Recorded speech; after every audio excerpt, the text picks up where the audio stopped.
शन्नो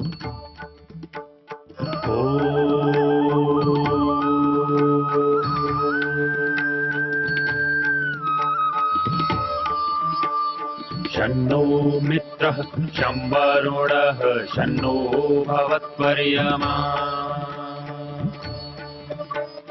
शन्न इन्द्रो बृहस्पतिः शन्नो विष्णुरुक्रमः ॐ शान्ति शान्ति शान्तिः।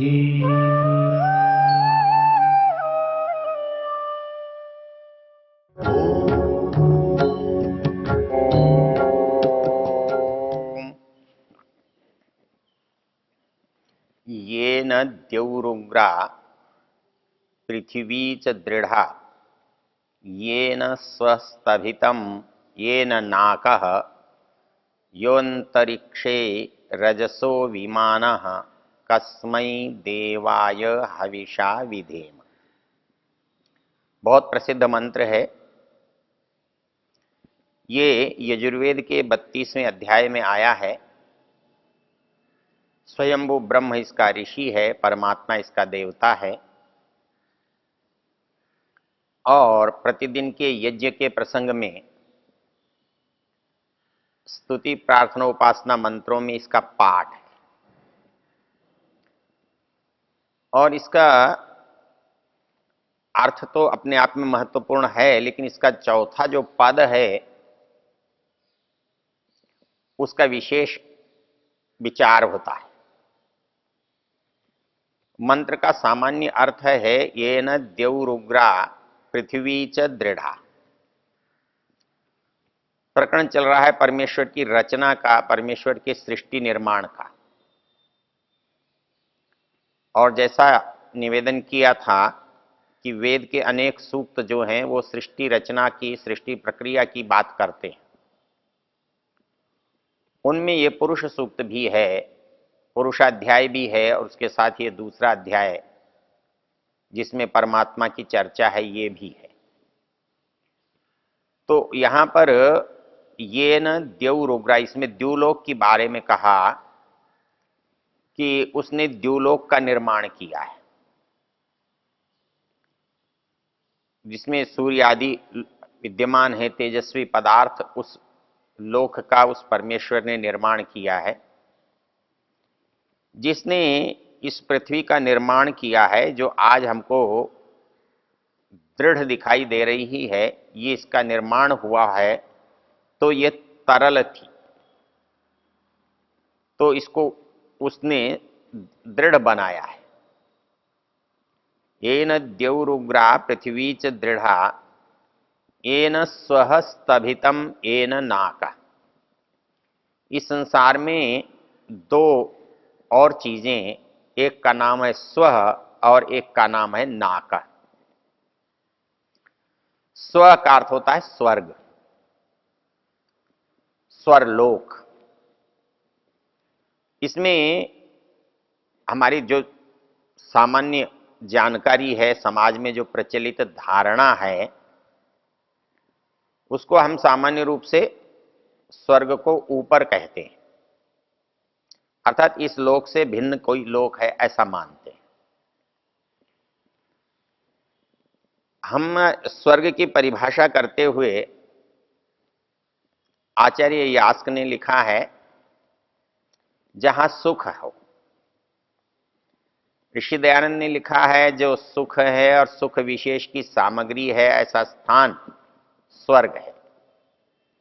अर्थात जहां सुख मिल रहा है या सुख मिलने की सामग्री जहां पर है वो स्थान जो है वो स्वर्ग है। और इसीलिए इसका जो उल्टा है उसे हम नरक कहते हैं। आचार्य यास्क ने नरक की परिभाषा करते हुए कहा नरकम न्यरकम नीचैर्गमनम, जहां अधपतन होता हो, जहां दुख होता हो, जहां आनंद न आता हो, नास्मिन् रमणम, या जहां हमारी आवश्यकता इच्छा से कम हो, चाहे स्थान है, संपत्ति है, साधन है, सुविधा है, हमारी आवश्यकता से जब कम हो जाती है तो वो परिस्थिति हमको नरक लगने लगती है। इसलिए स्वर्ग जो है वो सुख के साधनों का, सुख की परिस्थितियों का, सुख देने वाले कारणों का नाम है। तो वो स्वर्ग सुख का स्थान है, वो परमेश्वर के द्वारा धारण किया जाता है, परमेश्वर के द्वारा प्राप्त होता है। स्वहस्तभितम, जिसने स्वर्गलोक को धारण किया हुआ है। एक और रोचक शब्द है नाक। तो नाक शब्द और स्वर्ग शब्द में अंतर क्या है? नाक भी जो पद है मोक्ष के लिए आया है, दुख रहित स्थान के लिए आया है। तो स्वर्ग भी आया और नाक मोक्ष भी आया। स्वर्ग और मोक्ष में क्या अंतर है? सामान्य रूप से हमारी बुद्धि से परे होता है। सहज चर्चा में हमें स्वर्ग और मोक्ष में अंतर दिखाई नहीं देता है, लेकिन जब शास्त्र का अवलोकन करते हैं तो हमें पता लगता है कि स्वर्ग वो चीज है जो हमको जीवन में सुख देता है और जीवन के बाद भी सुख की परिस्थितियों से ही हमें लाता है, सुख की परिस्थितियों में ही ले जाता है। तो इस सुख में और उस सुख में क्या अंतर है? अर्थात इसमें क्या है कि जो हमारे कर्म हैं, जो सुकर्म हैं, उनके फलों का, उसके भोगों को हमने स्वर्ग कहा है। अर्थात संसार में मनुष्य पुण्य करता है, पाप करता है, अच्छा करता है, बुरा करता है। तो इस अच्छे और बुरे करने के परिणाम स्वरूप उसके जीवन का जो अंत है, फल है, वो भी अच्छा और बुरा होता है। तो इस जीवन में अच्छे किए गए जो कर्म हैं वो जिन फलों को देते हैं उसे स्वर्ग कहा गया है। जो पुण्य है उनसे स्वर्ग कहा गया है। तो इससे क्या होता है? इससे आप जिस भी लोक में जाएं, जहां भी हैं, वहां अपने उत्तम कर्मों का परिणाम पाएंगे और उनके समाप्त होने के बाद आप इस संसार में लौटेंगे। अर्थात आपके जाने आने के क्रम में कोई समाप्ति या विस्तार या रुकावट नहीं है। इसलिए हमारे यहाँ जो दुनिया के रास्ते हैं, दुनिया का चलन है, उसे दो भागों में बांटा है। एक को देवयान कहते हैं और दूसरे को पितृयान कहते हैं। अर्थात संसार में जी करके हम दो तरह के लाभ प्राप्त कर सकते हैं। हम पितृयान मार्ग पर जा सकते हैं या देवयान मार्ग पर जा सकते हैं। पितृयान मार्ग ये कहलाता है कि हम इस संसार में रहकर पुण्य कमाएं, पुण्यों का फल प्राप्त करें और अच्छा जन्म लें। अर्थात हमारा जन्म और मृत्यु का क्रम तो चलता रहता है, चलता रहेगा, लेकिन इसमें हमारे जन्म और मृत्यु के क्रम में हमें जो लाभ मिलेगा, जो सुख मिलेगा, वो हमारे पुण्यों का मिलेगा। और जब तक हमारे पुण्य हैं तब तक हमारा ये सुख बना रहता है और फिर वापस वहीं आ जाते हैं। तो ये क्रिया का जल्दी होना, मरना और जीना, इनका बने रहना, इनमें जो सुख की प्राप्ति है वो स्वर्ग है। और एननाक, जिसने दुख रहित मोक्ष को धारण किया है, तो वहां मोक्ष जो है वो अत्यंत निवृत्ति के लिए है। और अत्यंत शब्द भी यहां सदा के लिए नहीं है, इसकी चर्चा हम पीछे कर चुके हैं। अर्थात वो जो मुक्ति है वो स्वर्ग से विशाल, बड़ी। स्वर्ग हमारा इस जीवन का है, दो चार जीवन का है, जीवनों से जुड़ा हुआ है। और मोक्ष जो है वो बहुत लंबे अंतराल तक, जिसे परांत काल कहा है, वहां तक जुड़ा हुआ है। तो उस आनंद वाले जो स्थान है, दुख रहित जो स्थान है, उसको भी उसी परमेश्वर ने धारण किया है। वो भी उस परमेश्वर के अधीन है, वो उसका व्यवस्था भी परमेश्वर के पास है। तो येन द्यौरुग्रा, जिसने द्युलोक का निर्माण किया है, उग्र तेजस्वी द्युलोक का निर्माण किया है। येन पृथ्वी च दृढ़ा, जिसने इस पृथ्वी लोक की दृढ़ता प्रदान की है, अस्तित्व प्रदान किया है, रहने योग्य बनाया है।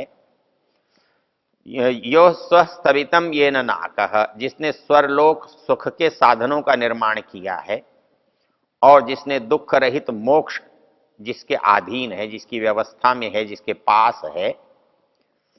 तो येन द्यौरुग्रा पृथ्वी च दृढ़ा येन स्वस्थभितम येन नाकः, और क्या किया उसने? यो अंतरिक्षे रजसो विमाना, अंतरिक्ष, अंतराक्षांतम, जो बीच में खाली है, जो बड़ा अवकाश है, इसको हम अंतरिक्ष कहते हैं। कहता है ये जो अंतरिक्ष है, इसमें रजह, संस्कृत में वैदिक भाषा में रजस शब्द जो है वो लोक लोकांतरों के लिए आया है। अर्थात इस पूरे ब्रह्मांड में जो बहुत सारे व्यापक ब्रह्मांड के अंदर कुछ ग्रह, उपग्रह, गोल, सृष्टि आदि विद्यमान हैं, वो सब का सब इस रजस शब्द से समझ में आ जाता है, इससे पकड़ में आ जाता है। तो इसमें कहा गया है यो अंतरिक्षे रजसो विमान, क्योंकि हम संसार में देखते हैं कि इस आकाश में जो भी है वो बिना आधार के टिका हुआ है। अर्थात वो किसी के सहारे से नहीं है, वो चारों ओर से आकाश से व्याप्त है और मध्य में विराजमान है। तो ये सामर्थ्य उसको किसने दिया? तो हमको बड़ा कठिन लगता है कि कोई चीज बिना सहारे के अपने आप आधार में कैसे खड़ी रह सकती है, आसमान में कैसे रह सकती है। लेकिन इसका सबसे अच्छा उदाहरण विमाना, विमान है, पक्षी है, और उसी के कारण से हमने दूसरे विमान की रचना की है। अर्थात एक सामर्थ्य जिसके द्वारा हम खड़े रह सकते हैं। तो वो सामर्थ्य है, वो सामर्थ्य परमेश्वर ने इन लोकों में दिया हुआ है। ये समस्त लोक उसके सामर्थ्य से सारे संसार में, ब्रह्मांड में बिना सहारे के टिके हुए हैं। जैसे पक्षी इस आकाश में गति करते हैं, वैसे ही इस संसार में, इस ब्रह्मांड में ये सारे लोक लोकांतर गति करते हैं। यो अंतरिक्षे रजसो विमान। तो हमने इतनी बातें, अर्थात उस परमेश्वर की जब रचना का हम वर्णन कर रहे हैं, विवेचन कर रहे हैं, उसे देख रहे हैं, तो इस संसार में जो कुछ हमें दिखाई दे रहा है, चाहे वो द्युलोक हो, वो चाहे पृथ्वी लोक हो, चाहे अंतरिक्ष लोक हो, चाहे सूर्य हो, चंद्र हो, चाहे सुख हो, दुख हो, ये सब का सब किसके अधीन है? उस परमेश्वर के अधीन है। तो इस परमेश्वर के अधीन है, ये जब हमें ज्ञान हो जाता है, इसका जब हमें बोध हो जाता है, तभी हम उसके अनुकूल उस जैसा व्यवहार करने में समर्थ होते हैं। तो इस मंत्र का जो चौथा चरण है उसका बड़ा विशेष महत्व है। और ये चरण एक इसी मंत्र में नहीं है, बहुत सारे मंत्रों में आता है। यदि आप देखें, ऋग्वेद के 10वें मंडल में एक हिरण्यगर्भ सूक्त है, शायद 108वां सूक्त है हिरण्यगर्भ, और उसके जितने मंत्र हैं उनमें लगभग सभी मंत्रों का अंतिम जो चरण है वो है कस्मै देवाय हविषा विधेम। इसका मोटा अर्थ जब हम देखते हैं तो कुछ समझ में नहीं आता, ऐसा लगता है जैसे कोई संदेह की बात की जा रही है। हमारे पाश्चात्य लोग, पाश्चात्य विद्वान जब संस्कृत पढ़ के इसका अर्थ करते हैं तो वो कैसे अनर्थ करते हैं। कस्मै देवाय का अर्थ होता है ऐसे किस देव के लिए। कस्मै देवाय हविषा विधेम, विधेम का अर्थ होता है पूजा करें, समर्पण करें, प्राप्त करें। तो हम ऐसे कौन से देव के लिए अपनी हवियों का समर्पण करें, अपनी हवियों को प्रदान करें। तो ऐसा लगता है कि हमें पता नहीं है, हम जानते नहीं है, इसलिए यहां कस्मै कह रहे हैं। ये जो सामान्य अर्थ है ये ठीक होने पर भी संगत नहीं है। इसका सबसे अच्छा प्रमाण ये है, इस सूक्त को यदि हम देखें तो इसका ऋषि हिरण्यगर्भ है और इसका देवता कह है। कह संस्कृत में प्रजापति के लिए आता है, और प्रजापति जब कह का अर्थ होगा तो आप आसानी से समझ सकते हैं कि कस्मै का अर्थ क्या होगा।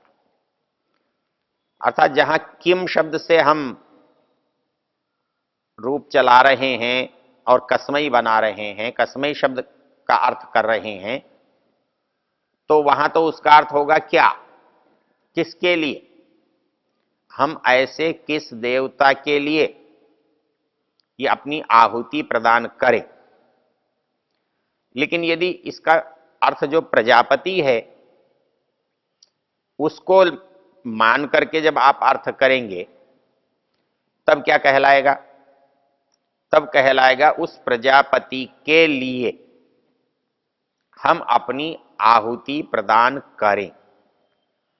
तो कह जो शब्द है इसका गलत अर्थ समझने के कारण से, प्रश्नवाचक अर्थ समझने के कारण से बहुत सारे विद्वान अनर्थ करते हैं और ये बताने की चेष्टा करते हैं, कोशिश करते हैं कि इस मंत्र के बोलने वाले को यह पता नहीं है कि उसे किस देवता की पूजा करनी है, किसके लिए हवि का समर्पण करना है, उसका जो प्रयोजन है मंत्र का वो कौन है।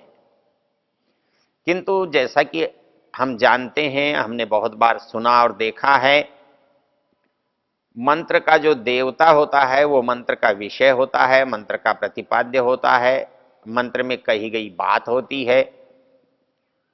तो जहां कस्मै शब्द की बात आती है वहां कह जो है वो देवता है, और वो देवता कह जो है वो प्रजापति है, परमेश्वर है। तो इसलिए कस्मै का अभिप्राय यहां ऐसे परमेश्वर के लिए, कैसे परमेश्वर के लिए, येन द्यौरुग्रा पृथ्वी च दृढ़ा, ऐसे परमेश्वर के लिए क्या करना है, कहता है हविषा विधेम, अर्थात हम ऐसे परमेश्वर के लिए अपने आप का, अपनी हवि का समर्पण करते हैं। यह ईश्वर का जो विस्तार है, विवेचन है। ओ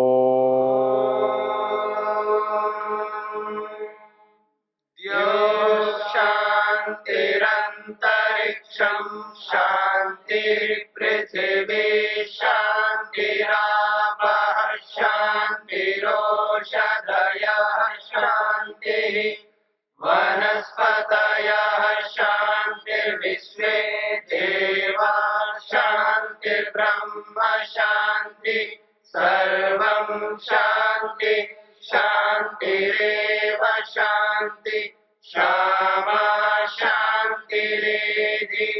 ओम शांति शांति शांति।